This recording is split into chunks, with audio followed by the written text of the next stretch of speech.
السلام والتحية. أود في البداية أن أعود إلى المحور الأول المتعلق بسياق العمل الجهوية في المغرب.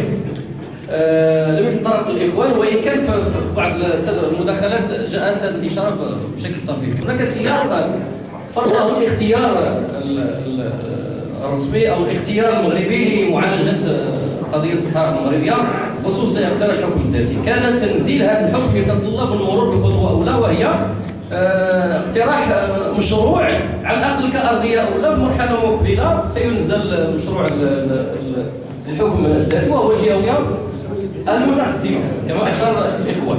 وهنا أعود للنقطة التي وضع عليها الكثير من الإخوان الاساتذة المفهومين.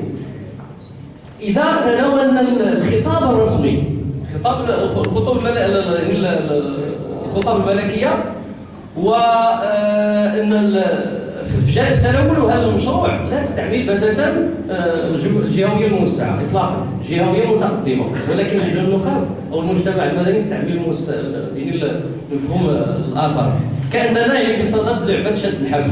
المجتمع المدني أو النخب تريد مزيدا بالمكاسب، مقارنة مع المشروع أو الجهوية الآن الحالية والتي أبانت عن مواقف عديدة، والدولة كطرف تجر الحبل لتسمح بنوع من التوسيع في الاختصاصات، ولكن بشرط أساسي لا يقصي وجودها كدولة في تنظيم الجهة. إذن هذا هو المنطلق. وبالتالي هنا يطرح إشكال: هل هناك مرور مستقبلا نحو جهوية متقدمة مع الحكم الذاتي؟ لأن ما يمكنش توفق لي مثلا على سبيل المثال ما بين جهات داخلية فيها حكم جهة موسعة ولكن الحكم الذاتي، من المنتظر أن يعطي صلاحيات واسعة جدا لسكان الإخوان سكان مناطق الصحراوية.